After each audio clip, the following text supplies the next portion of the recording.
우리가 사는 세상 속에서는 여러 가지 어려운 문제들 때문에 힘들고 어려워서 도무지 같이 할 수 없는 상황이라서 이혼한 가정들도 있을 수 있습니다. 뭐 여러 가지 이유가 있습니다. 첫 번째는 성격 차이고요. 두 번째는 재정적인 문제 때문에, 세 번째는 어떤 관계, 어떤 가족들과의 관계들 때문에 이혼하는 케이스가 많다라는 거예요. 그리고 그 다음에 부부의 어떤 윤리적이고 도덕적인 잘못된 문제, 그 문제는 프로테이가 상당히 낮습니다. 어쨌든지 그럴 수밖에 없는 현실들 우리 주위에 있고 너무나 많은 일들이 일어나고 있는데 우리는 그럼 어떻게 해야 될 것인가? 이 모든 부분에 있어서 우리를 온전하게 가정을 세우기 위해서는 결국 성령 충만이 전제되어져야 합니다. 성령님이 아니면 우리 힘으로는 사랑하고 우리 힘으로 용서하고 어느 순간 이상 할 수가 없습니다. 에베소서 5장 22절에 아내들이여 자기 남편에게 복종하기를 주께 하듯 하라. 예수님께 복종하듯이 아내들은 남편에게 복종하라는 겁니다. 내 남편이 예수님이라고 하면 복종을 하겠지만 저 인간에게 내가 복종을 꼭 해야 되냐 하는 마음이 들 수가 있습니다. 왜? 남편이 완전하지 못한 사람이고 문제가 있고 또 여러 가지 어려움을 던질 수 있는 사람이 있습니다. 그런데 그 사람의 상태가 아니라 내가 성령 충만하면 내가 하나님의 말씀을 준행할 수 있게 되는 겁니다. 우리가 먼저 성령 충만하셔야 합니다.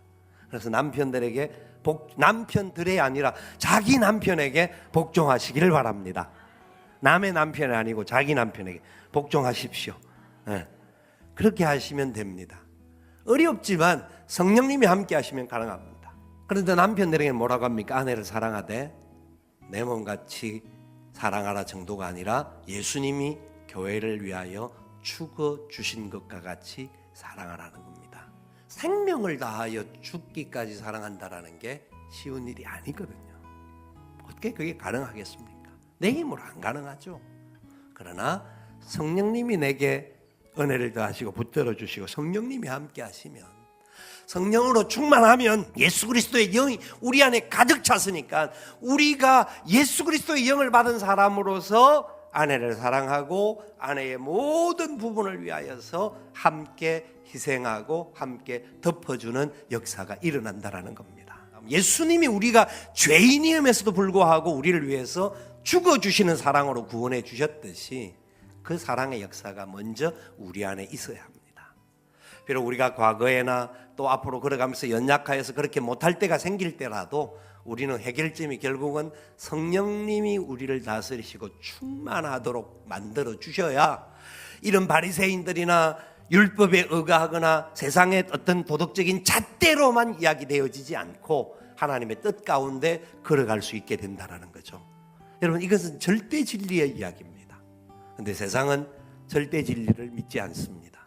받지 않습니다.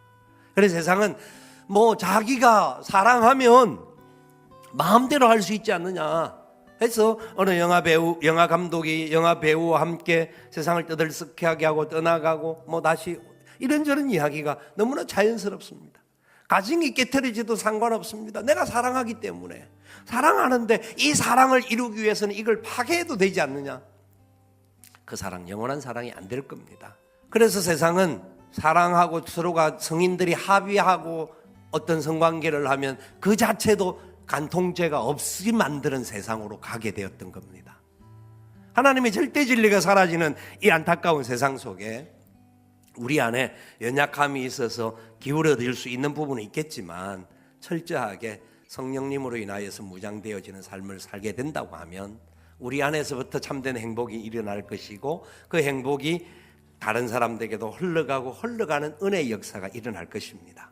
비록 과거에 어려움이 있었고 그런 위기의 과정을 경험했다 할지라도 다시 하나님 앞에 성령님의 도우심을 간구하고 걸어가시면 하나님의 도우심 속에 승리의 열매가 반드시 나타나게 될 줄 믿습니다.